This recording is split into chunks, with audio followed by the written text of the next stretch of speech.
Hello, baby.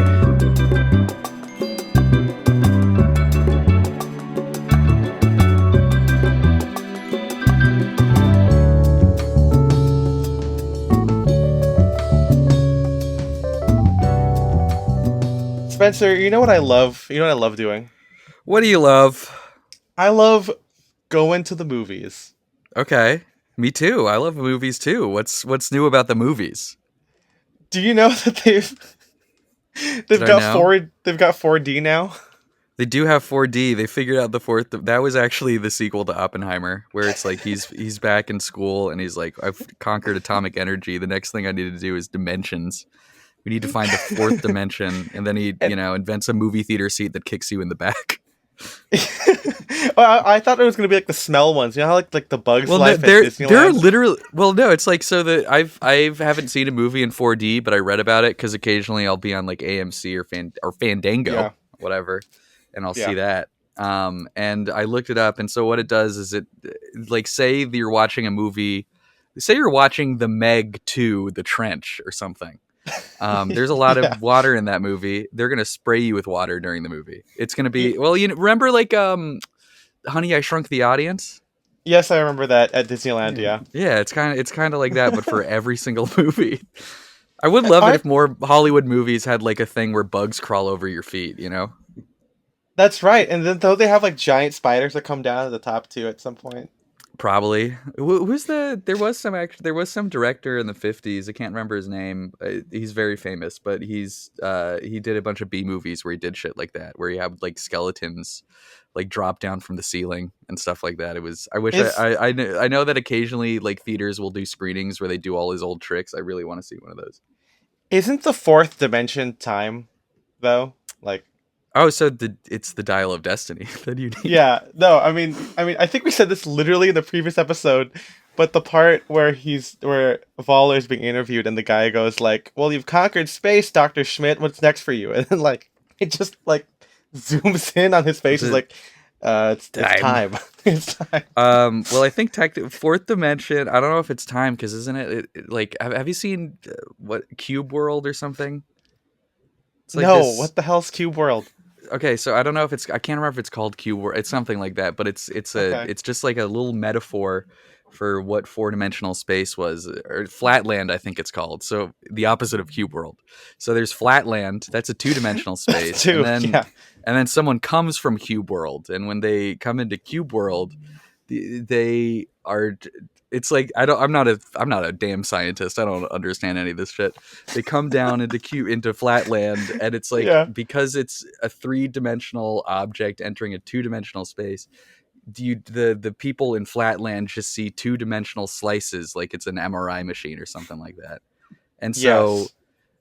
the four-dimensional, I'm just saying four-dimensional space is something that our brains can't even comprehend. We don't know what that shit is. Well, it's like what this is, right? It's this Are you plane. just reaching towards the screen? That's 3D. That's 3D is what you're doing. Okay, then I guess my mind can't comprehend it, you know? No, Oppenheimer should have been everything. about that, actually. It's just like a completely made up thing. Yeah, It yeah. would be kind of Oppenheimer, the story of 4D. yeah, and it's just like, what if he didn't do this? Instead he did that.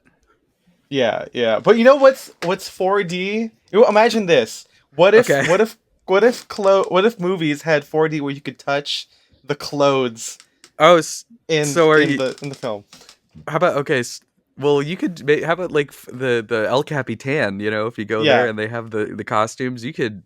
If you break through the glass, you could do that. But that's But the only way to do that you right gotta now. watch the movie at the same time. So Oh, okay. whenever it's on screen, And you're you like, can wow, that touch looks it. like an interesting weave, and then you can touch the jacket. Yeah, yeah, and you could be like, oh, did the customers actually use wool for this, or is it just like a polyester thing that looks like it's tweed or That something? looks like, and they have to embed all that data into the movie somehow. Yeah, You know, I mean, Oppenheimer is like what 11 miles of film on it is IMAX, right? 11 miles of film. So how many terabytes of data or Wait, no. Here's what you do. You just splice in like fabric swatches with like the film, like the film strip. It's just a, film, and then a little like swatch of wool, it, and then it's like one of those like like when you pause it, you can see Jessica Rabbit's who Jessica ha, but Rabbit. instead of that freeze frame, it's like a swatch of tweed, right? That's like, It's a swatch of tweed. That's right, and then you can pause it and also touch it. But not Jessica Rabbit, right? Not Jessica Rabbit. No, you can only you can touch her clothes, but the thing is, you don't feel anything underneath. It's just the cloth. Yeah, I do want to say before I know we're trying to cut our cold opens, but I do want to say that last night, I don't know how it came up, but I was telling someone how like animators, especially in like the 90s and 2000s, are like just horny nerds. They are. They're all wearing like aloha shirts. They all love like it's swing. the 50s. Yeah. Yeah, I don't know why it's like that. I don't know. I want like, someone to write a paper on this. Like, well, I mean, it's John Kay, the pervert guy who did Ren and Stimpy. He's like the ultimate example of that. He has like the 70s shirts, the like 50s like cat eye glasses, and he is the biggest pervert in the world. I mean, also like Ed, and Eddie. I feel like we've talked about this already, but like that whole show is like scored with like swing music, and is it? Okay. Yeah, like it's like it's Ed, because Ed, it's Eddie, like everyone. What was the like 50s animation studio that all the guys in the 90s were like was like UPA or something? Something like that. Yeah. Yeah. They're all just trying to do that. Yeah, they're all except with the sexiness of the 90s, right? There's Exactly. no Hays Code. The sexiest decade. Yeah, that's true. The sexiest decade. Yeah, come on, Kate Moss. I'm sure there's other people. Jennifer Aniston. There's other 90s. People. Jennifer. Young George Clooney. Young Brad Pitt. Yeah. Okay, we talked about movies. The reason why we're talking about movies is because we have a very special guest today. We do. We want to welcome. Just getting right through to it. Yes, I know. This is just for Kiyoshi, who famously we're gonna call him out every single time for hating our cold opens. But I want to have a very special welcome to Nick from BAMFStyle.com. Thank you. Welcome to the show. Thank you. Welcome. Happy to be here. Honored. Yeah, thanks for being on. Yes. Also, this is Style and Direction. I don't think we said it in the past 7 minutes, but it's Style and Direction, a mentor podcast for the stuffiness. My name is Ethan. I'm Spencer. And yes, like we said, and MJ is not on mic, but he's here somewhere in his little. He's here. He's on Earth somewhere. Hi. Yeah, just imagine with my satellites, I can find him. But yes, he's unfortunately in a submarine exploring the Titanic right now. We don't know what happened. This is gonna be such an old. It's an old joke now, but I'm still kind of funny. I was gonna say I thought he's on the Sevastopol, which do you know what that is? That's right. Yeah, of course. Mission Impossible. The submarine with the entity. Yeah, but it's weird. It has like the original entity, but the entity's also out there. But it wants to find its original source code. But it wanted to kill its original source code because that's how you control it, right? Now we're talking again just too much about movies. But it's because movies. I mean, Mission Impossible 7. I don't know. It's not good to me. I liked it. I didn't think it was as good as Fallout, but I thought the train sequence was really good. You're talking about set pieces, not the weird ass, AI thing that doesn't really make sense. I know. I will say the party sequence where the whole party is the party. I thought that was really cool. Yeah, funny. No, that was funny. That was good. I like that. I mean, I liked the movie. I thought it was. I like I said, I didn't think it was as good as Fallout, but I'm excited to see part 2. Yeah, Dead Reckoning. But anyway, Reckoning. Welcome, Nick. This is Thank you. Yes. Yes. Go ahead. I was gonna say just weird fact about me, and I was just talking about it with a friend. Like I have never seen a Mission Impossible movie. Okay. It's not because I don't want to. Like I really want to, and they're all like streamable. It's just haven't gotten around to hole, this weird gap. I don't know. That is so funny. The first one is so good. Fallout is really good. It bounces Philip Seymour like Hoffman's really good in 3, but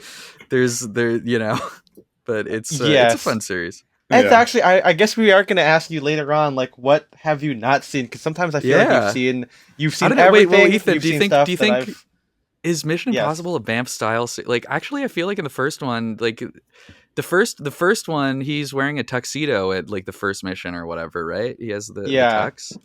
yeah. Is there any other cool outfits? I'm trying to remember. I mean, I feel like you could talk about Fallout because there's like Mhm. the club sequence, whatever, with the reloading arms. Oh, that's Um, right.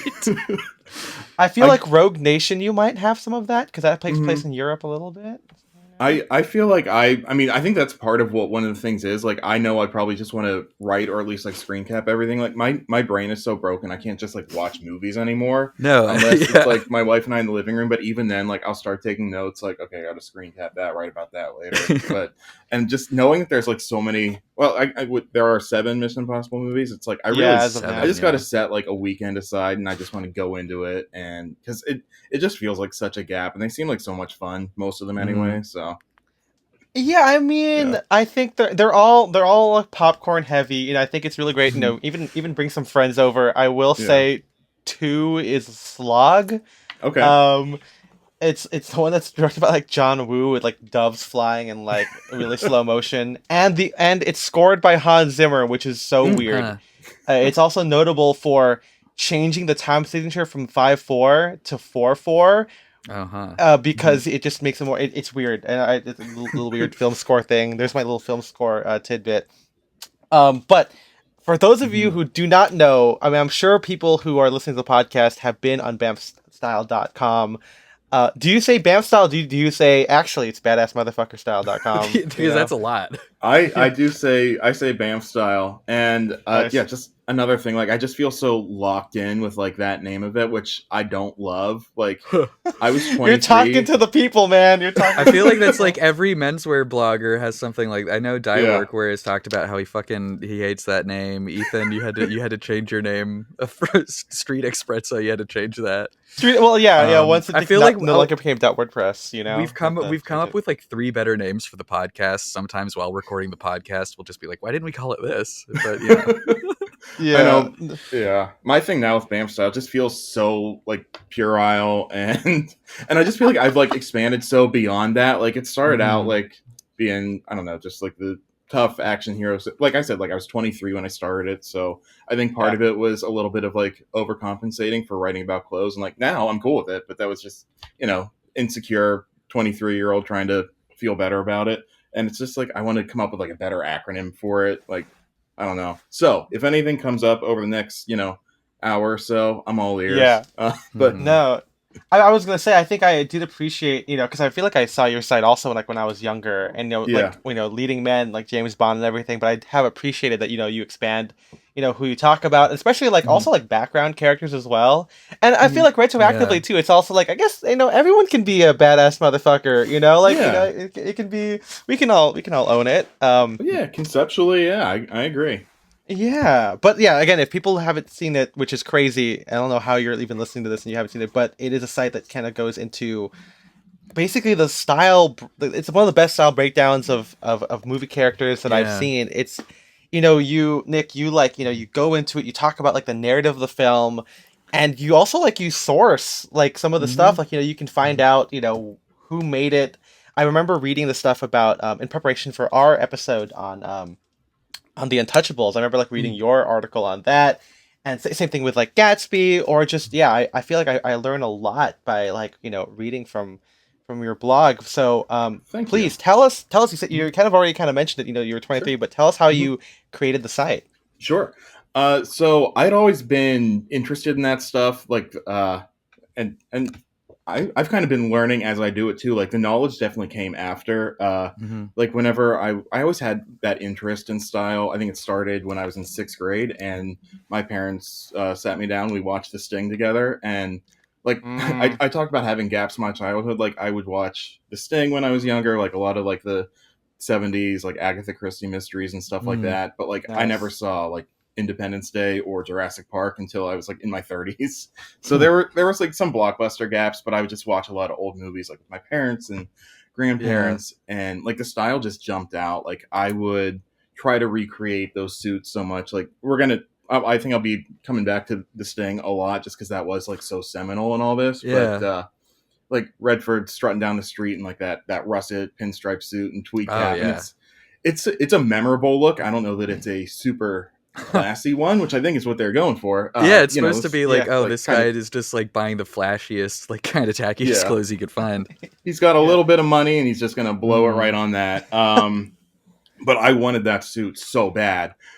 So we, my mom very patiently took me around, and like I said, like I'm in Pittsburgh, which has never really been the style capital of the world. I love my hometown, but it's just, it's hardly Milan.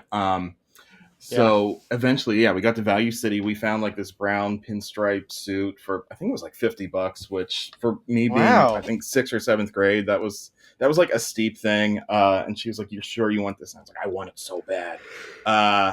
And yeah, I mean, I wore the hell out of it. But yeah, Mm. so like there was always a thing trying to recreate those things. Like going into college, I would just take screenshots of DVDs and like make PowerPoints and just kind of try to zero in on styles that I really liked.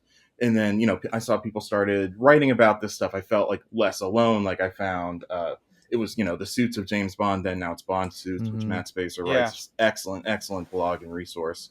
And so I started I made this site just for me, really, like BAMFStyle. And I wanted to kind of capture all these things. Like I said, I was 23. I was trying to kind of come into my own, establish myself an adult. And what better way to establish yourself than copying off cool guys in movies?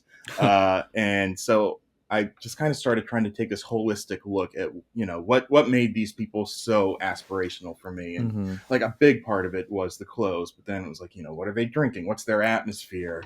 There were a lot of things like that opening scene in Mad Men where, Don Oh Draper's in the yeah. bar in the gray suit, drinking an old fashioned, scribbling on a cocktail napkin, the crooner in the background, the smoky bar. And it was just like, what are all these elements that really appeal to me? And I just started writing about it, curating stuff that I found across the web. 'Cause I didn't really know much. And then just as I was writing, as people were finding the site, there would be some comments, and just it led to me learning about it as I was writing about it, just kind of trial and error almost. And then just building this community where I'd meet people like you guys, and I Hmm. actually got to know Matt, and just a lot of other people where I'm learning from them. I'm reading their stuff, appreciating it, sharing it, and yeah, that's kind of a long footnotes and how it all kind of grew there. No, No, but I that's think really great. yeah, Nice. no, I love like all those you mentioned, like yeah, the Bond suits. I know that Mhm. there's like of course fucking like indie gear or whatever, and Mhm. there's a lot of other.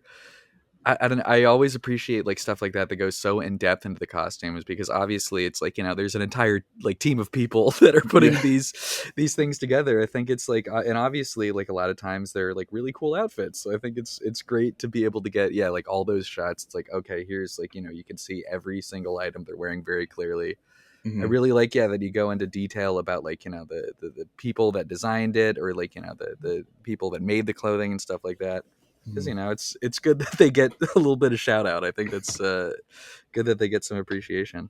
Thank you. Yeah, Yeah. Sorry. Hmm. especially no, because yeah, I think a lot of menswear guys they also get inspired by movies. Like I think no matter who it is, whether it's like regular guys who like get into vintage or even like all the menswear guys at Pity, like they'll always say like they saw a movie or something that was Hmm. like, Mhm.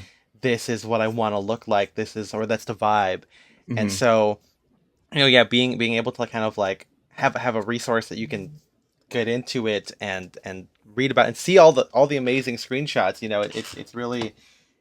It's really great work that you and everyone else does. We can only we pale in comparison because we always pick the weirdest movies to do.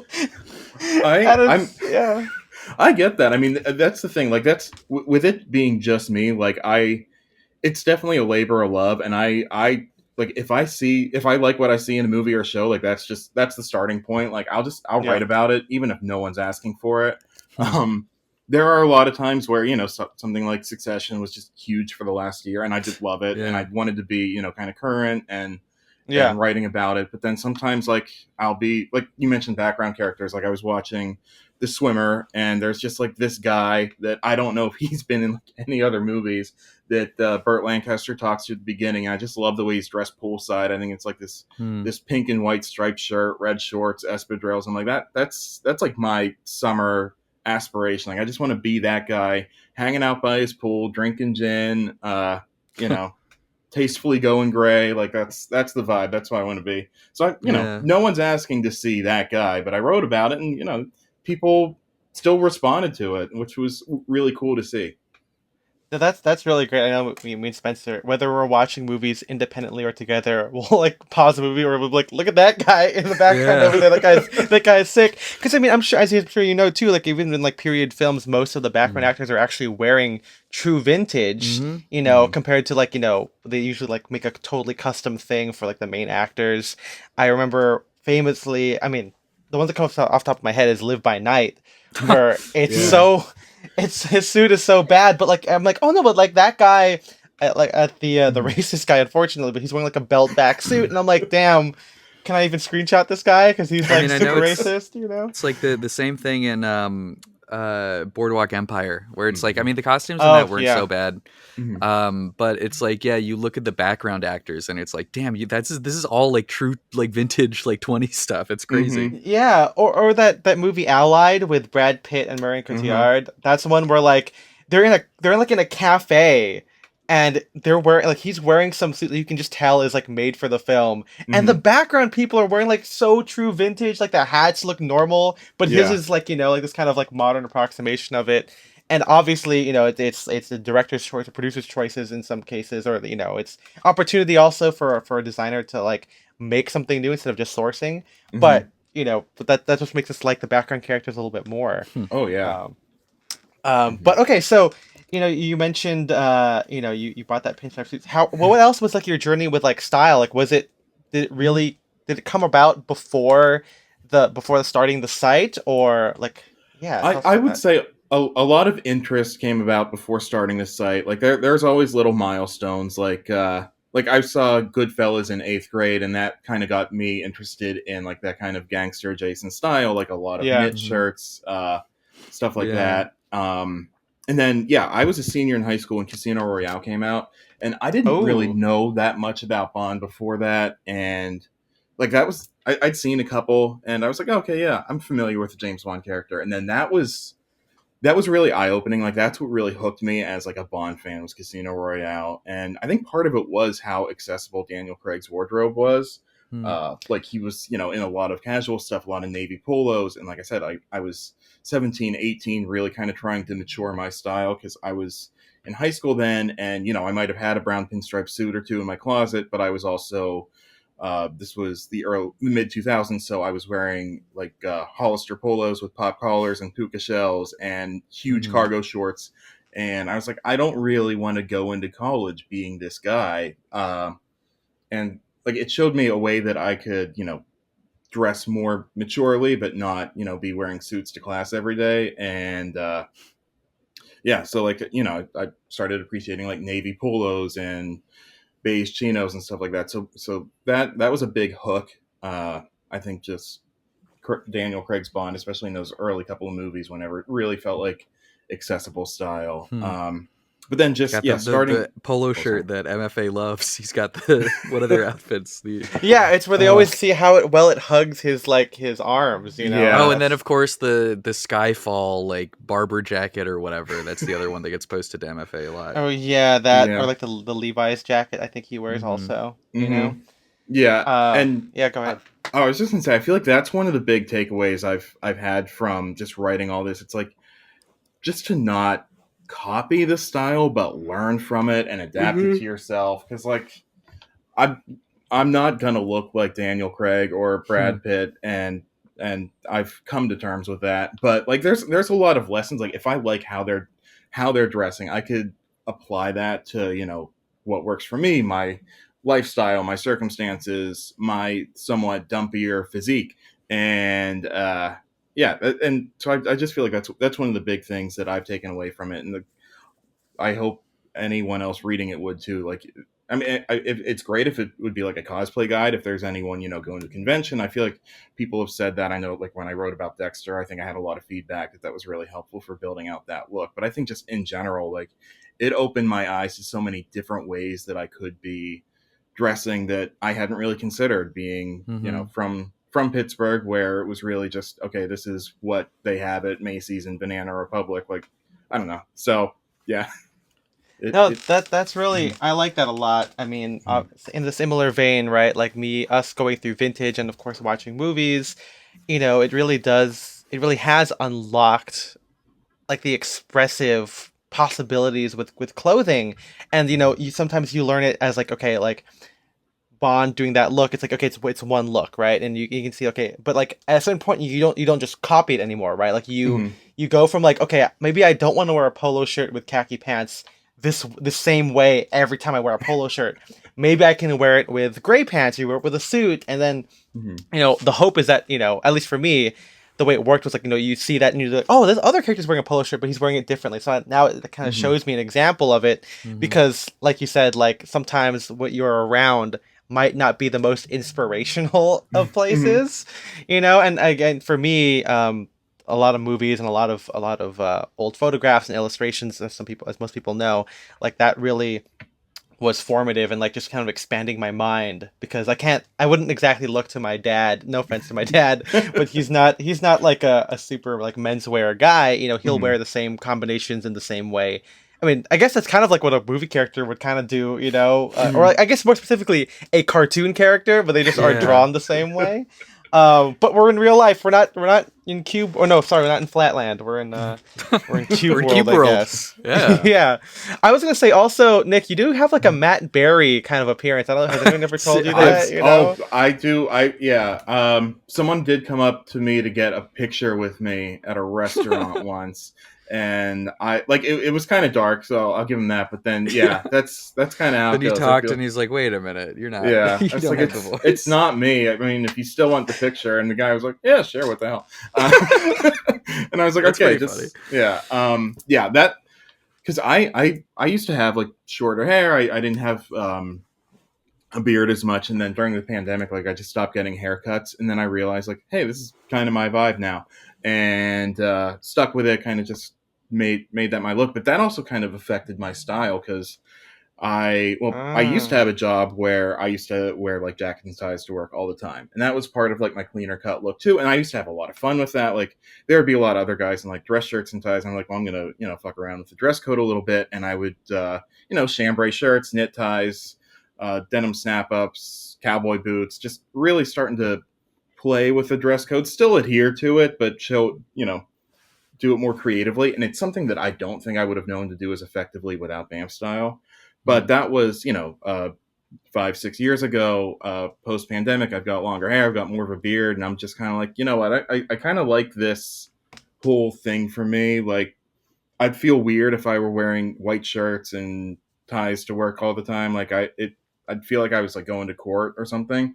Uh, you know, on I don't know drug charge or something like that. And so I just have kind of fallen into something like I'm wearing this Pendleton Aloha right now, and I just kind of really built out like my leisure adjacent wardrobe, and it's like that's kind of when my go-to looks like the mash look of like a Hawaiian shirt with OG 107 pants and I don't know, some like desert boots or something in the summer. You're So speaking Spencer's language, I feel like, right there. Right Yeah. I there, yeah. whenever I was telling my wife about this podcast, and like she wanted an intro to you guys, and I was going through like both your instas and showing her, and there's the one of Spencer or of you on the beach wearing, I think you were wearing like a chambray shirt, and Yeah. she was like, yeah, that's what you want to do, and I was like, yeah, that's a pretty aspirational look for me. There you go. Thank you. Yeah. That Yeah. is, yeah, I mean, a lot of people will say, sometimes to my face, that like Spencer is the better dressed one. I don't think I've ever told that to him before, but I think it's You gotta keep because me humble.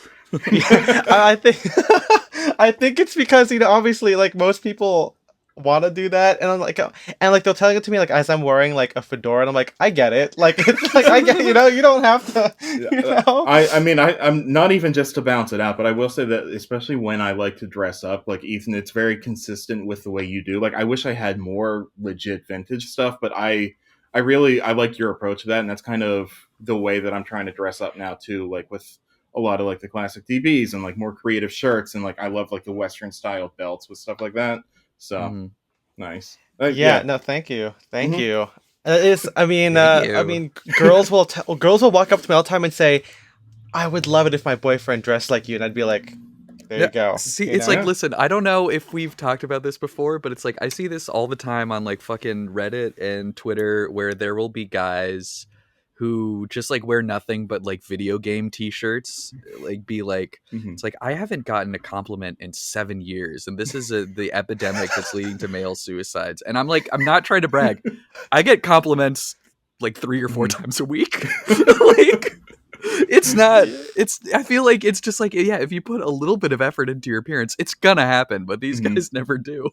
The worst I think I saw it is seeing couples go to Barbie, and I'd always applaud it if the guy was at least wearing like a pink shirt. Mhm. But Uh-huh. this past week, I'm like, I see girls wearing some really creative outfits. It could be dressy, it could be like a hippie take. I mean, they're doing some Mhm. crazy awesome stuff, and then their boyfriends are just there. I mean, it makes like they're not even Ken. Like they're not even like a cool dressed guy like Ken is. They're Mhm. just like there, and I'm like, come on, man. At least get Yeah. into this, man. Yeah. Get into the vibe there. Mhm. But wait, okay, Nick, let's talk a little bit about so like tell us more about like your actual style, maybe like connecting it to like your life. Like what do you do in your free time? What do you wear Mhm.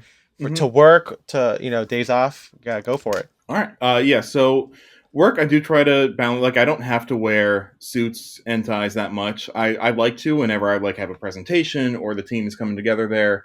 It's summer now, so those suits are going to be linen, especially since it is record-breaking heat this Yes, month, sir. which Yes, it really gives is. us hope for the future. Uh, but yeah, a lot. And I like having some kind of jacket, just all the pockets, something to put, my, subway pass, earbuds, stuff like that. But that's like at this point, it has to be linen basically because it's Mm. so damn hot. But yeah, like a lot of polos, a lot of button ups at work. Go to pants really just have been just variations of like the OG 107s. Like there's some linen cotton pants, and yeah, like whenever it cools down a little bit, like I go more toward the flannel. Like I love like vintage like Pendleton board Oh, shirts. nice. Yeah. Yeah, so like those are one of my go tos. Sometimes I'll wear them with corduroys and like a tweed jacket or something like that. Like even mentioning this right now, like I'm starting to sweat just because it's crazy hot. But yeah, so like that's Have you ever I don't know if you shop at like flea markets or vintage stores ever, but mhm, have you ever done the thing where it's like 100 degrees out and then you see like a really cool like yes. coat and you're like, "Oh fuck." Like I know that I'm going to Yes. be so miserable, but I need to try this on. I have yeah, actually my family goes on a beach vacation every year to Rehoboth Beach in Delaware, and there's some great shops around there, some with some really cool vintage stuff. And I think it was last summer, like I saw this amazing just like wool over shirt, and I was like, I need this, and it like fit perfectly. But I put it on, and even just like carrying it around that day, I was like, I gotta Yeah. drop this thing off. This is a blanket. I'm gonna Mm-hmm. sweat off the last 8 meals I had just carrying this. Um, but yeah, so it's a lot of stuff like that. Like I said, like it has evolved from, even 4 years ago, whenever I felt like I had more of a cleaner cut style. But yeah, like my go-to shoes, I love desert boots. Um, I like espadrilles. I'm starting to get into huaraches. It's hard to find some that don't give me blisters. But Hmm. Yep. just looking at my shoes right now. Oh yeah, I have a real distaste for like just boring Oxfords and Derby. So like I will go for brogues, like especially like with suede uppers. I love monks. I know I kind of broke a rule intentionally, Hmm. which I also am totally fine with discarding sartorial rules. For my wedding, I had a suit tailored. It was midnight blue double breasted tuxedo, and bow tie, but I wore black monks with it, and I love Nice. them, and I like the look of that. I feel like it just added a little bit of subtle character. It wasn't too. I don't know. I know that again. Like I said, like I think that breaks some rules, but I feel like it's one of those like once you know what they are, you know how to break them without. No, exactly. You know, Yeah. it's Especially if you you can break some like the rules. shoes, you know what I mean? Yeah. Like, if it was like, being lazy, I think that's Hmm. more of like the bad part of it. But if it's like, something that you really enjoy, I mean, I remember like seeing a guy, I think he wore, this is maybe a less severe example by menswear rules, but Hmm. he did wear a dinner jacket with he just wore it with like black loafers. Mhm. Presumably it's because he didn't own opera pumps and he probably didn't need them back then, so he just wore his favorite black shoes. And I feel like that's Mhm. totally fine. I've done that too Yeah. before I was able to find, actual black tie shoes. And that in Mhm. reverse, I wear those shoes with like regular stuff now. So Uh-huh. I like being able to do that. Yeah, I think that's fun. I think there are a lot of ways that again, I keep saying rules, but stuff like that can be, subverted creatively, without it looking too clashy. Like, I think it creates a really cohesive look, especially based on the wearer. So yeah. Hmm. That's really cool. So what exactly do you do for work, just so that the listeners will Sure. know? I Yeah. am on the digital marketing team for a local healthcare organization in Pittsburgh. It's really, I mean, I think it's interesting stuff. I like doing it. It's one of those where I feel like a lot of the stuff that I've done to organically promote BAMFStyle has kind of informed some tactics I apply to work and, I was some going of to my ask, yeah. clients in that realm. Uh, and yeah, and vice versa. But yeah, it's interesting stuff, and it keeps us at the forefront whenever there are weird and stupid digital developments like Twitter all of a sudden becoming X, and That's right. and there's no good reason. It just is. There's not a good reason for that. I don't Yeah. get that decision at all. No, it's it's just someone has to out stupid Meta, and Mhm. there it is. Um, I mean, but at like, least Meta didn't change they just changed their parent company name. They didn't change the yeah. name of Facebook to Meta, or did they? I don't think No, so. No, no, Yeah. MetaBook? That'd be Yeah. crazy. MetaBook. the metaverse. Yeah. But yeah, like I mean, there have been things like last summer whenever Adam Misery said he was thinking like pivoting Instagram to videos, like basically becoming TikTok, and like I freaked out because I don't. I think I have a TikTok just so that no one takes the BAMFStyle TikTok and runs it into the ground. But and I'd be curious in doing something, but that's just not my medium. I'm not good at that. And so like I would be panicking if I had to, pivot to video, as everyone has been saying would happen for the last 10 years. No, that's Yeah. interesting actually. Let's go into that. So, Yeah. obviously BAMF is a website here. How did Mhm. you how has it, been for you to, make it grow, Mhm. and what do you see yourself doing with it? I guess not TikTok Mhm. until you absolutely have to, right? Yeah, well, I mean, it started, like I said, kind of humbly, like me just kind of pulling stuff together based on looks that I liked. And once people, like, my whole thing was like, I'm not an expert. This is just stuff I like. And then people were kind of seeing it as a resource, kind of treating it as, with some expertise. So I was like, I might not have thought I was an expert, but people treat me like like I am. So I will repay that by kind of really making this as much of an academic resource as I can. So like I really tried to do my homework. Like I didn't trust, like, if someone said on Spottern that this suit was Ralph Lauren. Like I said, maybe I read somewhere that it was, but I can't confirm it. Like just really being very cautious about how I was citing information and facts, and so like I think that's been part of the evolution. It's just really making it more, like I said, like academic, really more source oriented. But yeah, like looking at the future, one thing that I do want to do, like even if I'm not going to be embracing Reels or TikTok anytime soon, is just continuing to really be more comprehensive with a presence on social, like especially building up community. Like I love whenever I get the opportunity to repost or boost something that like friends I've made in the community have published something or have something exciting going on. Like I just want to be more intentional, because like right now, like because I have the time, like I prioritize, like when I publish something, I'll boost that, across Insta, Facebook, Twitter, everything like that. But like there's so many great things that so many people across this community are doing. Like, anytime you guys drop a new podcast, like I'd love to be like, check it out, go to Style and Direction. But yeah, so I mean, really, that's just the thing. I want to be more intentional about it.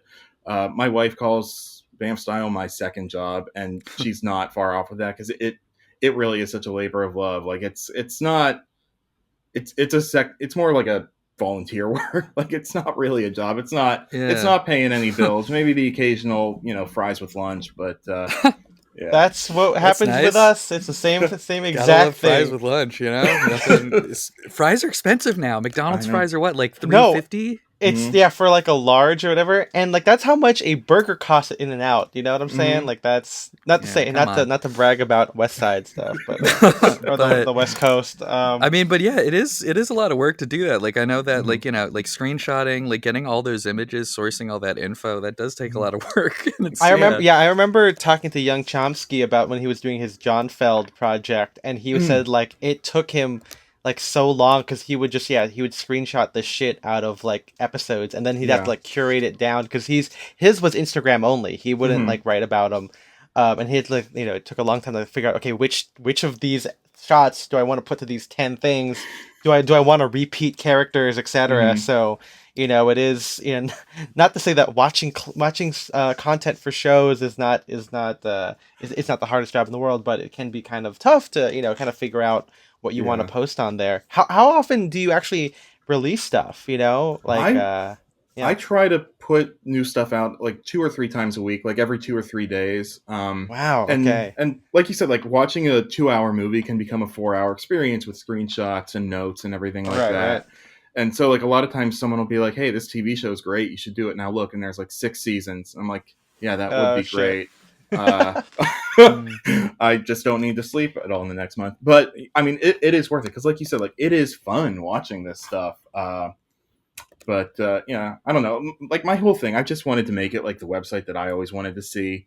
So if there's anyone else that appreciates it, like I owe it to them. Like I want to live it up to them and really, I don't know, make sure that it's something worthy of what I would want to see, what they would want to see. I always tell people like I'm gonna just keep doing it as long as it's fun. Like if it's not fun anymore, then I'll slow down, then I'll have to stop. But it still is like it's a blast. I really like doing it. So Yeah. So tell us more about like the process of like, picking something to watch, sure. going through it and and especially the research part of it, like Mhm. how do you find all this stuff? But yeah. Yeah, so I do have a spreadsheet. It's the same thing I've been doing since I started this 11 years ago, September 2012. I built out a spreadsheet that just tracks. Uh, um, it's a timeline. I kind of have like some content plans out just to like Mm. 2039, I think at this Oh point. But Jesus. it's not like every post through then. But sometimes it's like, oh, I want to hit the 40th anniversary of that, whatever.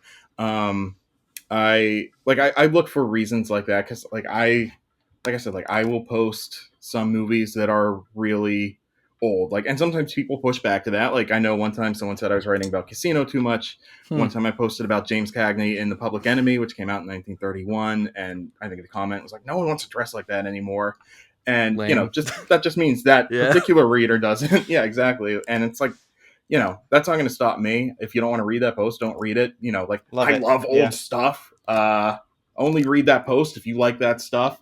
Um, but yeah, so like I'll just plan things out for a couple, usually months in ahead. I have an idea of what I'm going to be writing about. If I don't already have it screen capped, then I'll sit down and watch it. Like I said, a 2 hour movie could be 4 hours with taking notes, and the screenshots, of course. I do try to be flexible just as like things come out. And I try to make sure, keep it interesting, keep it diverse, not too many suits in a row, not too much from the same era in a row, mix of different actors, outfits, scenarios, settings, uh, and yeah, so like so far, I think I've done about 1,500 posts to date, and Wow. yeah, but That's a lot. Hmm. but like the research has definitely evolved. Like I've Yeah. try to start with tons of resources. Like I'll start with my own observations. Like if someone's wearing a navy 2-button blazer, I don't really necessarily need to look anything up to know that. But then I have like go-to books and resources, like a lot of the standbys, like Dressing the Man and Hmm. like let me see, like Party of Me, stuff like that. Just and then some that are a little more focused on like specific stuff. But then like there's a lot of great stuff online too. Like Ethan, you had that post, a very general guide to vintage sartorial style. I think Hmm. Oh that's probably yeah. like 7 years old, and that's just a fun post. Like sometimes I'll just like read that and like scroll down to something and just start because that is great. Like that's an excellent resource. I think like that's one of those things I should just be like posting every so often on Twitter or something, just driving people there because it's a great resource. But yeah, Thank so you. then after I kind of look to fill everything in there, and then I look to see if there's anything specific about the clothing itself. So if it's a newer movie or show and a bigger one, chances are there's some great interviews with the costume designer. If they're sharing their insights, they might point out details about specific outfits. That's always gold. Auction listings can be helpful, but there's Oh also a lot yeah. of room for Oh, error there. I forgot about that. I remember, like, yeah, like Yeah. that's how I learned about, who made some of the stuff for like Mad Men and Boardwalk hmm Empire, Oh, Martin Hayfield, I think, or something like I, that. yeah, those ones specifically, like after the show ended, and I think they were all in like Screen Bit or something, and they would show like Yeah. the labels and when they were used. Like those were great. I know, hmm like sometimes auctions can be a little like they'll get the facts wrong a little bit, and sometimes it's obvious. And then sometimes there are things that are clearly mislabeled. Like I think one time there was a Bond tuxedo from Doctor No. They said it was from Thunderball, or maybe the other way around. Like there's a pair of pants that they say Jack Nicholson wore in Chinatown that he definitely didn't. Might have been the two Jakes, but I don't know that movie as well. I only saw it once. I feel like that was enough. Um, but yeah, then so that's the clothes, and then I kind of do the same when I'm peppering in the rest of the information. If it's cars, guns, cocktails, stuff like that. I have a lot of, again, like clothes. There's some firsthand knowledge there, but then I'll just fill in historical contexts and screen specific stuff. That's yeah. No, I think it's really great how the breadth of like the stuff that you provide is really expansive. Nice, yeah. Was it always with the with like the guns and the cars Mhm. and the drinks? Or was that a relatively new addition? That had been around since the beginning, and I think that was one of the things that, like, I had originally thought that it would kind of be balanced out with everything in that realm, and then it did kind of just evolve into, I don't want to say strictly a clothing blog, but I mean, I would say that's really what it's known for, and that is kind of the first thing that I'm propelled to, and just whatever other trappings, just fill it in. Yeah, so that's been a part of it from the jump, but not as prominent. No, yeah, I remember, yeah, reading about some of the stuff there. I feel like when I was a kid, there was like the like internet movie gun database, like kind of Oh, that's still IMDb. And around. also like, Internet Movie Firearm Database or Yeah, something. yeah. There's a car one too. I think there's Yes, there is cars. a car one. Yeah. there When is. I was a kid, I loved that one. hmm When actually I always forget to add that, like, I was an administrator, and I think technically still am on IMFDB before Oh anything else. So like man. that kind of informed a lot of how I would like take screenshots and organize information. Um, Look, what the thing that I find funny about that website is mhm, because it's like there's like everyone's making like it's not like a wiki thing necessarily where it's a group effort. It seems to mhm. me like a lot of times it's like one person who will go through and do a movie, and so in all the captions you get to hear the author's like individual voice. Sometimes they'll make Yeah, little jokes or quips. I always thought that was that kind of funny. that was Yeah. that was I mean, that was it. That was the Uh-huh. process. And I think there are some other times like people come in, but like I think my profile's still active there. Like it has all the ones that I Mm. specifically built out. There are some that had a lot of commentary, and some where it was just a little more fact based, and that was kind of what I tried to be there. But yeah, that was kind of, like I said, that was kind of one of my testing grounds for even just building out an on online presence, like kind of figuring out what the format could look like. That, and at the time I was reading a lot of, like, again, like early 2010s, I was reading a lot of like cracked articles, and so I tried to like pull in that same voice for my Yeah. captions and stuff, and it got really old, and some of my jokes were so You're just gotta be stupid like and Sean Baby or whatever. Yeah. and forced. And so, like, again, that's one of the things that I don't miss, and I do sometimes go back and try to quietly, you know Change some things. yeah, it's like that was stupid and forced, but growing pains.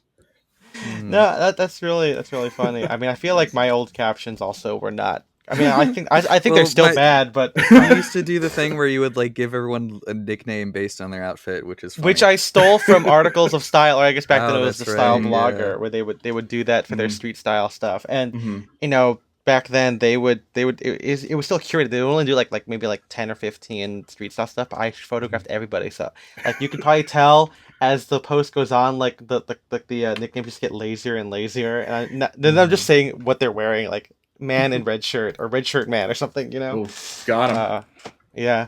But okay, so how do you pick, I'm surprised that you've mapped out content. I mean, we do that too, but to know that there's so much going out and that you're Yeah. covering old Mhm. stuff and stuff that is kind of current or the hope to be kind of current. How do you pick what you end up covering or what you do get to cover?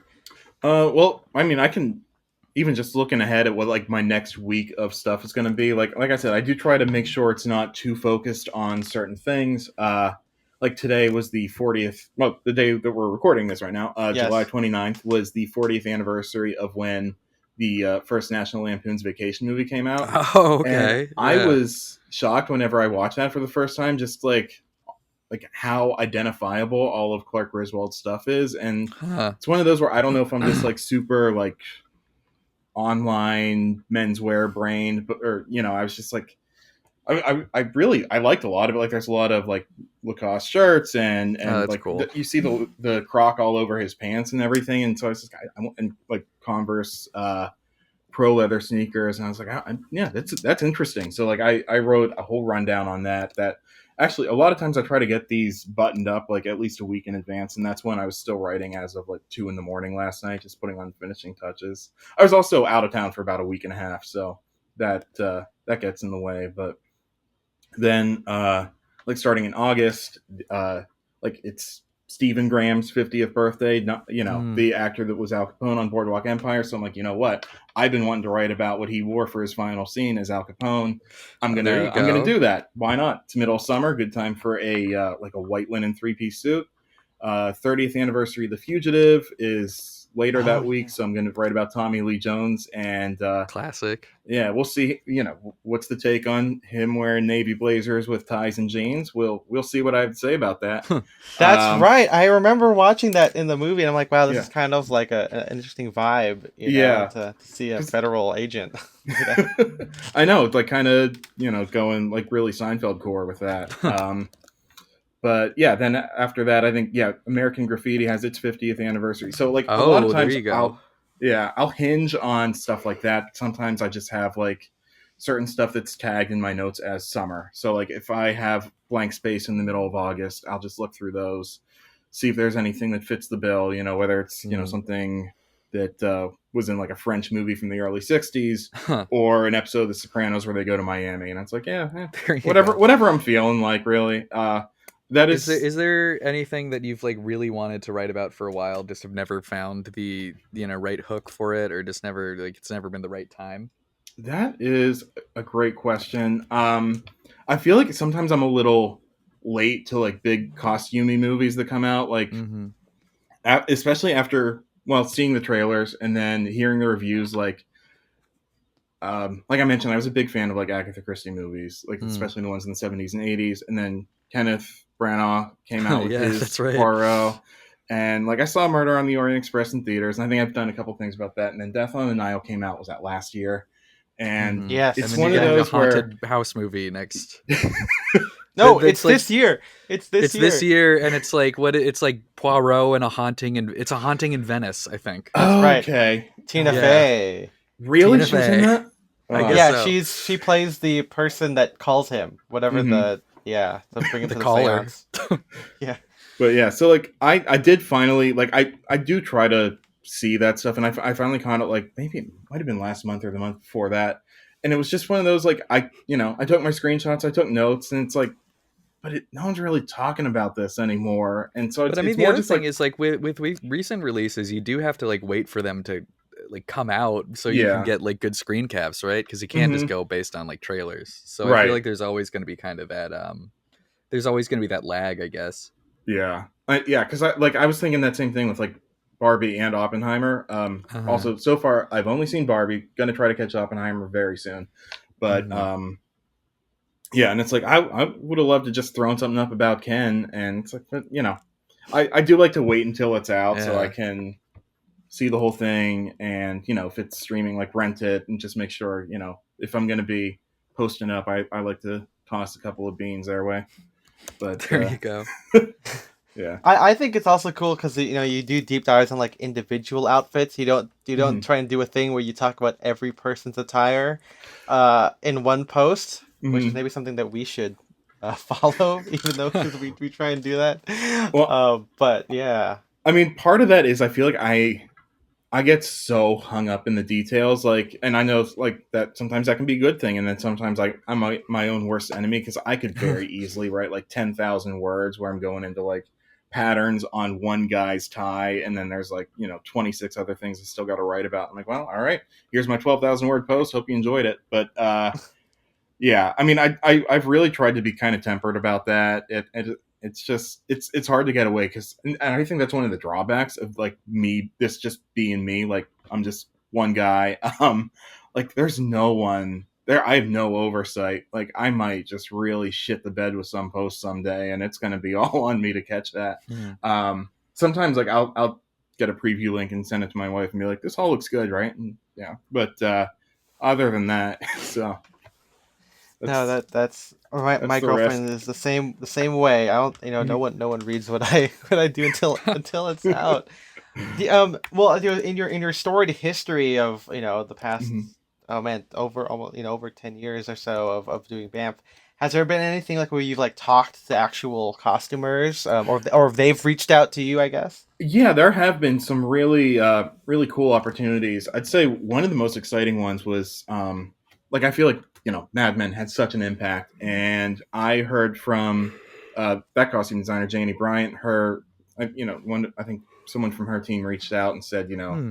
Janie's got a line out, and like we've loved what you've written about her stuff. Do you guys want to talk? So I did, and I mean, I think we had like 20 minutes scheduled, and we ended up talking for an hour just Oh because like wow, that's Love it. cool. Yeah. someone like that with such talent, like you it's amazing just hear like their passion for all things costumes and clothes, and just like getting confirmation behind the intentionality behind it, Yeah. like Well, because I mean, yeah. I really want us to do an episode about Mad Men because Mhm. I love that show and I know it's such like a cliche like menswear show, but it's like I feel like the other thing is like once you get past like like Don Draper or Mhm. whatever, just like the gray suit, with the white shirt, it's like all the like again all the side characters, all the background characters, there's such like a variety of style, which I think is really cool. Like that's Mhm. something that it's like sometimes if with period pieces, all the characters are kind of dressed like the same. But I Mhm. like it when it's like you have a costume designer that can do a period piece, and it's like okay, well this person would be wearing these types of clothes, this person would be wearing this outfit, whatever. Just kind of have that like nuance and variety. That's an excellent point. I feel like that's one of the great Hmm. things about the fact that that show was set over like that 10-year span. Like just Yeah. seeing how all the style evolves from 1960 to 1970. Hmm. Someone like Don who changes his style a little bit. Some He wider just grows his collars. sideburns like a Yeah, little bit. He he gets like he like buys a flashier blue shirt. ties. Yeah. Uh Yeah. But and then there's someone like Stan Rizzo that who just totally I loved his style by the end, and I feel like it was one of those things that you know I felt like I could really relate to kind of his whole evolution there too. But yeah, just yeah. So that's one again where I feel like paying attention to every character, seeing huh. how they get the opportunity to evolve over that span in the show, just really is fun to watch and really just speaks to the talent of that costume designer. And but yeah, and she had also done The Last Tycoon on Prime, which Oh, okay. is set in the mid 30s, and it only lasted that one season. But I loved a lot of the style on that too. Like I think that there was I think the tuxedo that Matt Bomer wore as the lead character, that was one of the inspirations for my wedding tuxedo. I pulled Hmm. from that and the 1932 version of Scarface just for that DB look. But yeah. That's no, yeah. I feel like I don't know everything. It's also hard to like not be inspired by like literally everything that you see and Hmm. wonder about who made it, and like um that's really cool that all like you've been able to do all that kind of stuff, Yeah, but yeah.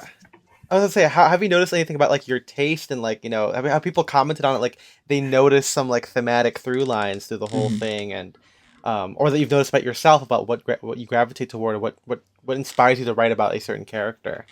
Yeah, like I mentioned that like the MASH style that I really like the Hawaiian shirts Mhm. and fatigue pants. And I feel like whenever I see, you know, some creative conglomerations like that, I'm more inclined to appreciate it. I feel like 5 or 10 years ago, I might have dismissed it as like kind of like a, you know, schlubby or it's a guy in a Hawaiian shirt. And now it's like, no, there's a lot of intention that went into that. And whenever like, Yeah.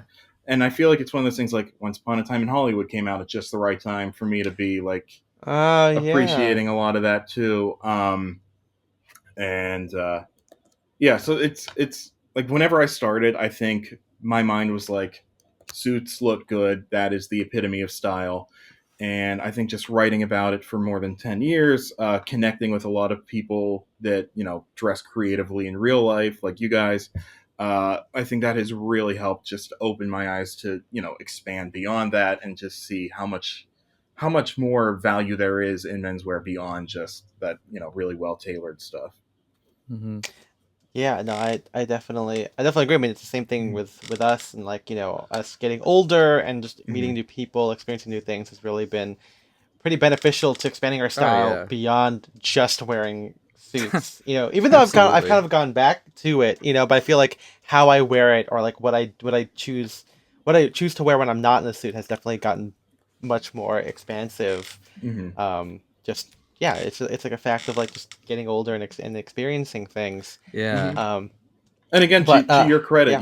you have a lot more confidence to experiment beyond Don Draper. You don't need the gray suit of armor and white shirt and skinny tie every day. Like you, the way that you wear suits, I feel like it's just it's really interesting. Like it's all anytime there's an Ethan fit dump, I'm like, okay, this is cool. I want to do something like that Hmm. sometime. Yeah. Oh, that's really kind. Yeah, I mean, it's really fun. I feel like, to I have said it kind of before, but I feel like menswear has kind of replaced composing music in my as like my main hobby. And I've been writing about that literal phenomenon for like the past year, I guess now. But it is really fun to kind of just, to kind of do the same things like before but before I was even friends with Spencer, like I'd watch a movie and then I'd write a score like that's Hmm. kind of inspired by this thing, Mhm. and then now it's like, oh, I'm gonna make an outfit based Based on on what this I movie. literally just watched. Yeah, like Mhm. I dressed like Oppenheimer literally when I watched it, and then I Yeah, I did like saw kind of that. like these. You did the belt. Oh, the I belt. did the Yeah. belt, yeah. Yeah. Everyone was commenting on that, and I'm like, yeah, it's great that he. I mean, I at first I didn't really notice it because I was just like, oh, it's like I saw it in some shots, and then after I watched the movie, and I'm like, he actually is wearing like a Western belt during all Yeah. of these damn Mhm. scenes, And there are and I guess photos of the real Oppenheimer wearing that. yeah, I That's found those cool. afterward, and I'm like, yeah.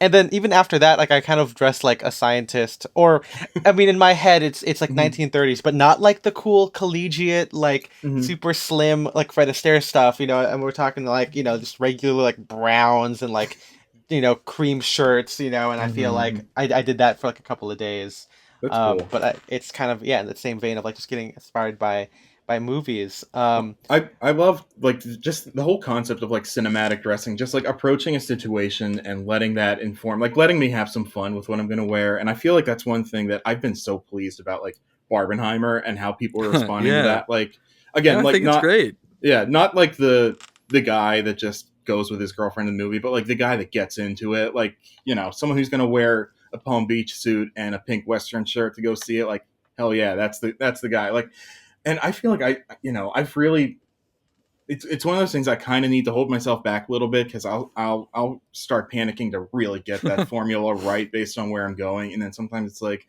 asshole, you're going to Lowe's, just put on the first shirt you see and go get shit for your house. But Hmm.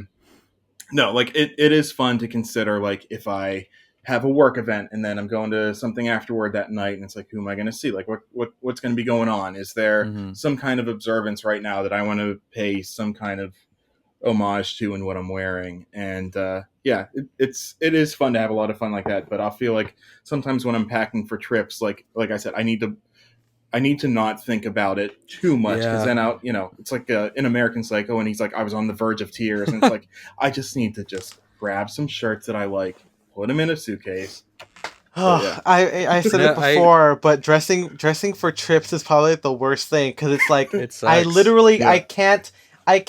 I don't have the tools that I require to like just make an outfit based on what I'm doing. I have Mhm. to make it. I have to, I have a smaller, set of tools to work with, and I have to be able to wear it more than once within like Mhm. this, like, week or 2 week spans.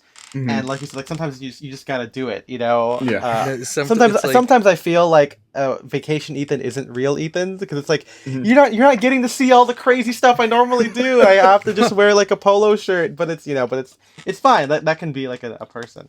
Mhm. no, it's Spencer. no, I mean, yeah, one of the nerdiest things I do is almost anytime I see a movie, I like try to I don't like I just try to dress to fit the theme, I guess. Mhm. Yeah, I get I that. don't know, it just like, I mean, we said in the cinematic dressing and thing, it's like I just like fitting like my environment. So it's like, if Mhm. I'm going to like a tiki bar, I want to wear a Hawaiian shirt or something tropical or something like that. Oh yeah. Like Yeah. if I'm seeing a movie, like again, if I seeing Oppenheimer, I didn't dress up like Oppenheimer, but Mhm. both times I saw it, I was like, okay, what's kind of like a wartime kind of vibe? Like what's like a Mhm. 1945, like kind of outfit I could put together. I love that. Yeah, Yeah. that's yeah. I agree. That's kind of where I try to be now. Yeah. And because, again, it's like, I think we also talked about this in the cinematic dressing episode, but if you have like a big wardrobe, it's kind of hard to figure out what you want to wear. So I think putting some restrictions or giving yourself a theme can be kind of helpful for like narrowing it down. Mhm. Yeah, no, that's like the cheat code of like how we get dressed, because people will always say like, how do you guys make outfits like every day? I'm like, I don't know, like I feel like there's always something kind of in that same vein of like you already know what you're kind of gonna want to write about, you know? Mhm. It's like the same thing of like I kind of have like this backlog of like of fun ideas that I just want to do, you know? Mhm. And sometimes, it can be a mix of like, yeah, just like kind of random inspiration, like again, like watching Oppenheimer and then having it kind of just inform how I dress like the 2 days following it, or it can be kind of external, right? Where like you're going to dinner and you kind of want to maybe you want to wear like a more restrained suit for that Mhm. day, or you're going to the beach or whatever. But on that note, like what do you think people like when they read your site, like what do you want people to get from it? Like do you want people to get like inspired in that same way, or do you like, kind of like write in that way to kind of inspire people to think about clothes the way that you do? Mhm. Yeah, I feel like it's one of those things. Like I think you can find a lot of inspiration there. Like expand your sartorial mind. Kind of like dress for the job you want, but Hmm. applying it to dress for the life you want. Again, Yeah. like kind of replying, going back to Yes. like cinematic dressing. And I know I see that, like I mentioned, guys in the Bond fan community, that kind of like applied appreciation. Like they will see Sean Connery wear a pink camp shirt in Thunderball with his swim trunks, and it's one of those like maybe a lot of these guys would not have thought to wear a pink camp shirt to the beach or anything, or even just own something like that. And then from that you realize like that's more comfortable than wearing like a fitted t-shirt with your swim trunks or something. So you kind of build out a little wardrobe of those short sleeve sports shirts. And yeah, it's just kind of just find that starting place and work your way in, open your mind to something beyond what you would have thought. And always keeping in mind, like I mentioned, like you might not necessarily look like that actor, that character, and that's a good thing. Like individualize the style, but Hmm. just give yourself those opportunities to see and consider something that might not have been there. No, that's been really great, and I think you're that message just does come out through the writing. I mean, I feel like Right. just being able to see the actors and the characters wear some stuff that you might not normally see, or giving attention to those outfits that people don't Hmm. always think about. Again, like James Bond didn't just wear the gray three-piece suit, with the Hmm. spread collar and the tie. He did a whole bunch of looks, and kind of putting that on the same playing field, for that or for stuff like in The Sting. I Hmm. feel like it's really great. I really like it. Thank you. On that same note, do you find yourself looking at like actors like also outside of the Hmm. characters? I know Hmm. the whole website is focused on like the movie stuff, but like Hmm. outside of it. Yeah, there have been times, and I think it's especially easier to look at some actors from the classic era, like the 50s and 60s, where it's like kind of as style was opening up, because I feel like before that, men generally wore suits a lot of the time, sometimes a sports shirt. 50s and 60s started opening up, and I feel like now, like there's such a wide range of things that it's really, I think it's really interesting to zero in on like what an actor's closet might have looked like in that 50s or 60s era. So like Yeah. I've done like some specialized post on like James Dean and Breton Stripes, or like Paul Newman in a OCBD when he goes fishing and he like leaves the collar half undone, kind of has this really rakish look. Uh, Steve McQueen again is like so obvious, but it's one of those where there's a reason. Like he wore some staples really well, and like so I have the. I had a feature on like when his drive up to Big Sur with the cardigan and the desert boots or the Playboy boots, and so just some stuff like that, like JFK on his yacht, those kind of things. Yeah. Yeah, I mean, I think Spencer's also really good at sharing actors, like on their like not in character, kind of just like their Mhm. regular style. I Yeah, I feel found like something. I need to try to that. find this again. It was like from like Screen, magazine in like 1937 or something, and it was talking Mhm. about Jimmy Stewart, and the writer was like, "Women are going crazy for this guy, and I don't get it. I just don't understand why they like this man." But I yeah, was just reading a book about Jimmy Stewart, and it did talk about what a playboy, what a coxman he was in the 30s. I'm like, yeah, you mean that guy? I you don't see it, but good for him, man. Like, yeah. and there's pictures I think Alfred Eisenstadt took of him in the mid 30s where he's wearing a suit that you could tell like it's got the same lapels, same four pockets, same tweed that he wears a decade later, and It's a Wonderful Life. Oh yeah. And it's just really cool, like that era, like when these guys had their own clothes, they wore their own clothes, applied them to the character. Like I know there were costume designers, wardrobe supervisors then. I don't think always necessarily as involved unless it was like making gowns for the women, but I mean, I could be yeah. wrong, but I feel like there was just like I don't know, like not every celebrity had a stylist that would dress them for every event.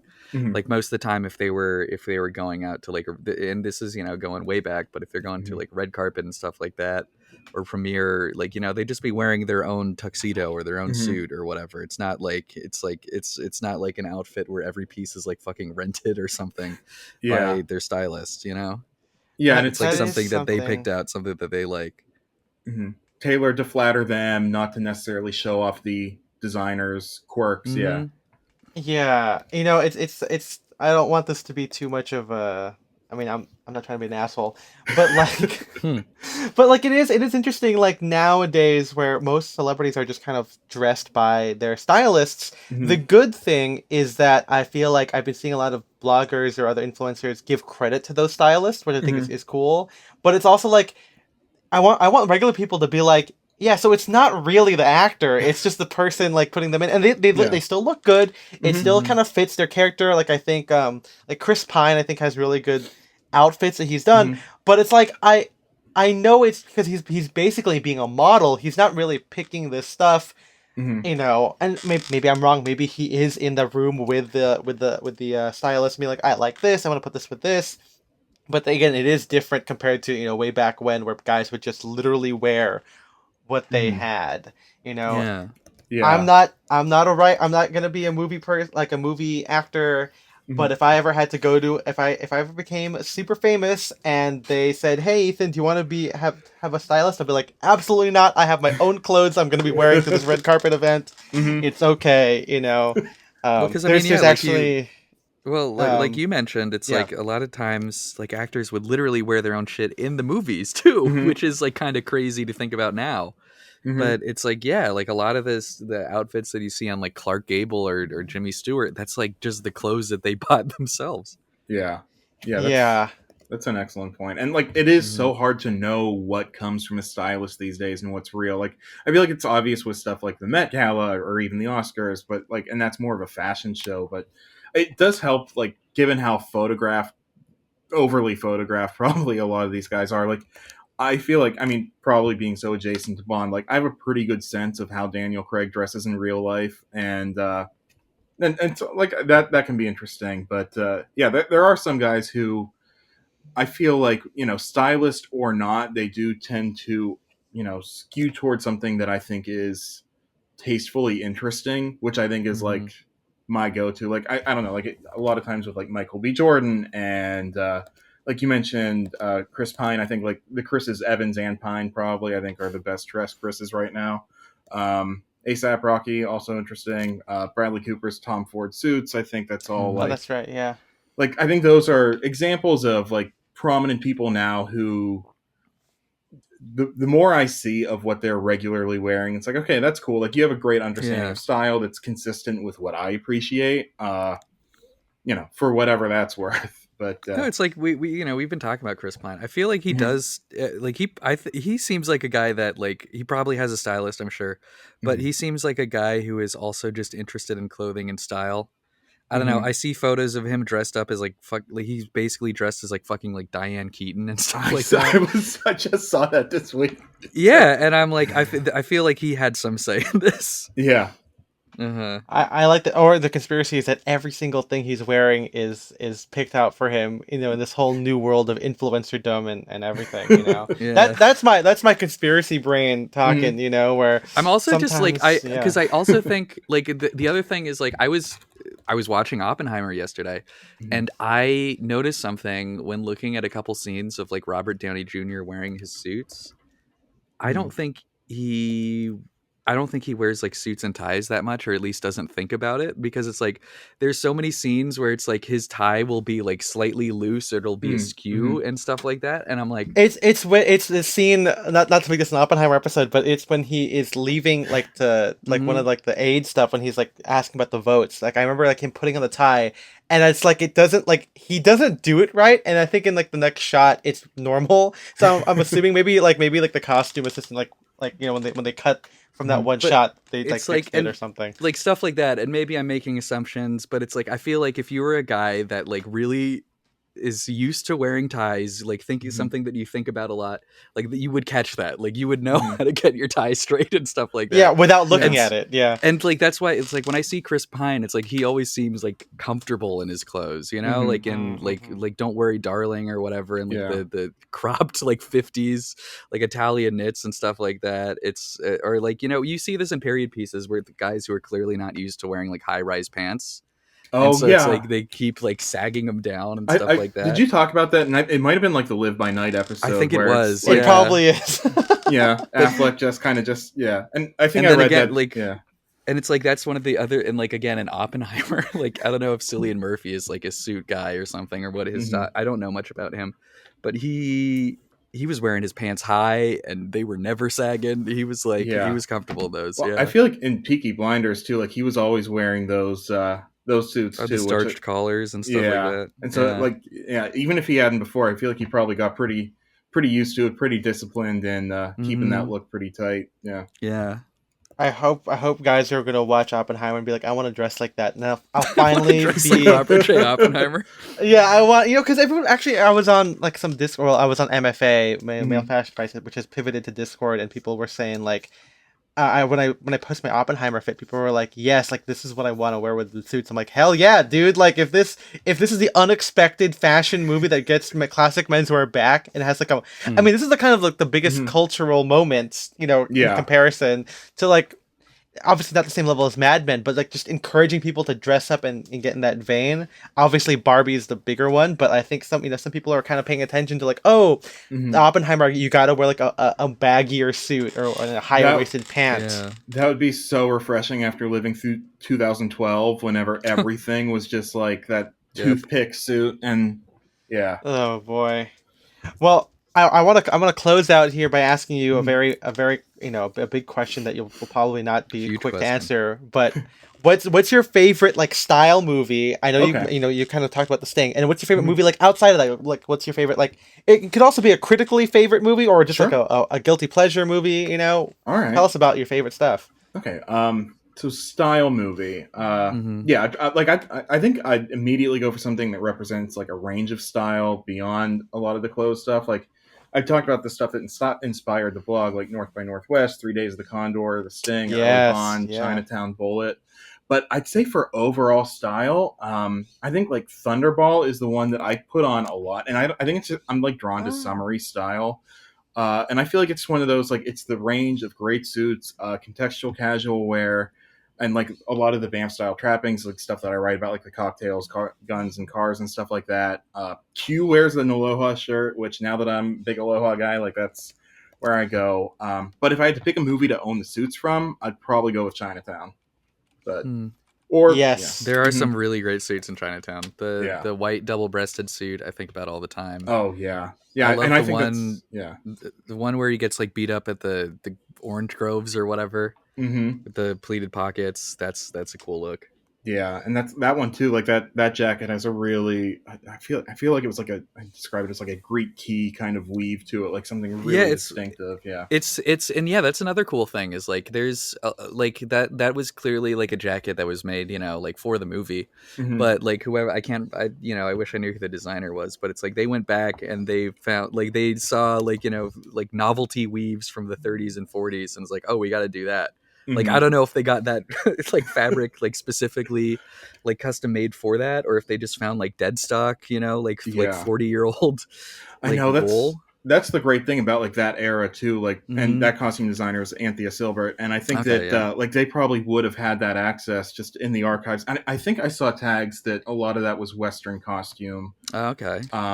Which only 40 years out, like they would have had access to a lot of that stuff in probably really great shape. So yeah.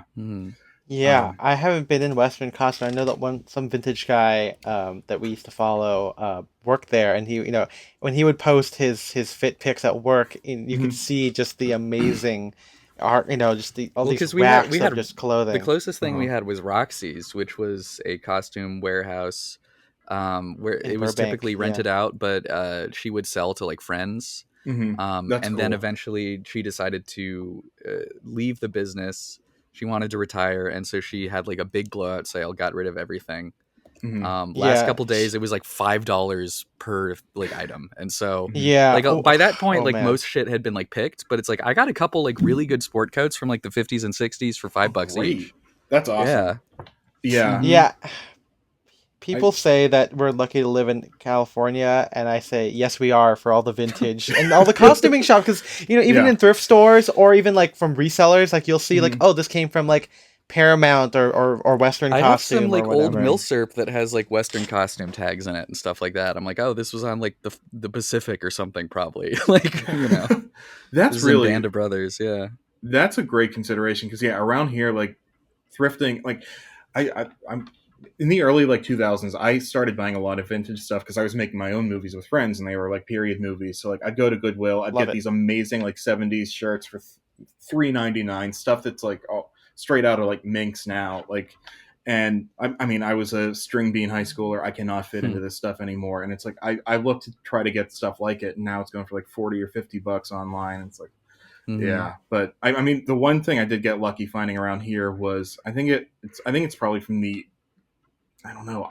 It's such a conglomeration of eras. It's a brown, like atomic fleck blazer. It has metal buttons, and it's got a belted back with pleats on the side, box pleated pockets. I don't know who would have commissioned this jacket, but it's just an amazing, just mishmash of like really interesting details. It somehow fits me perfectly. Didn't need any, extra tailoring. Love it. Yeah, and it was $6.99. Like someone did not know what they had on their hands. I snapped that thing up as soon as I could. Yeah, sorry, tangent. I love it. But your favorite? How about favorite movie outside of style? All right. And that's because I feel like there's a lot of intersections there. Yeah. My top 4 on Letterboxd are The Big Lebowski, Bonnie and Clyde, Goodfellas, and A Night to Remember. All those are probably pretty well known, except The Night to Remember, which was a 50s account of the Titanic disaster in black and white. I've written about it because I love the Titanic, but those are all like labors of love, and like it's basically just like White Star Line uniforms and Edwardian era clothes covered by life jackets. So I think it's safe to call that like my favorite like non-style movie. Because even like The Big Lebowski, like I mean that is a very defined style, if not a very sophisticated one. And like Bonnie and Clyde, Goodfellas, those were both like in their own way like formative for my style journey. So. Yeah, sorry that you asked for one answer, and I give you at least 4. Sometimes that's the classic answer. I was trying to think of movies that I like where I don't like where there's no one in the movie that I'm like, oh, they have cool style, and I can't think of a single movie. Like I think every movie, No, I'm like, yeah, there is some metric for us to enjoy a movie that there has to be at least some stylish like even people. like fucking like Pirates of the Caribbean, which Oh, is yeah. like, No, those I'm guys not gonna look dress cool. like I that, know. but it's like, you know. I mean, those that big Star coats. Wars. I mean, I feel Yeah. like maybe if you could argue with my kimono style jackets, I am kind of referencing some Star Wars in there. So there's there's always something. I mean, that's the best part about movies. I feel like, at least the ones that we all tend to watch. There's always something to kind of glean from. Yeah. And just kind of enjoy that inspires us in some way. And I'm glad that there's people out there who also love talking about the movies. I mean, technically you did it before we did, so that's more so us following in your Oh, footsteps. And it's so funny. I was always kind of scared that like if I wrote about a movie that you had already written about, I'd be like, am I stepping on toes here? Oh, You know? I think it's a community. It's great to just get the more people talking about it. It feels less like there's literally dozens of us, and more just like I don't know. It's a thing that people can talk about. It's been so great, making friendships, making connections with other people that share this interest. Like I don't know, yeah. And everyone has their own perspectives. Everyone sees something different. Costume means something different to everybody. I think there's room for everyone's commentary, everyone's appreciation. Yeah, I mean, I say that as someone who probably got in later to the game too digitally, but I don't know, but yeah. No, yeah. I mean, yeah, it's really great to talk to you. And I know I've been reading your stuff for such a long time. And like, with I mean, you've covered some of like the most seminal movies for menswear.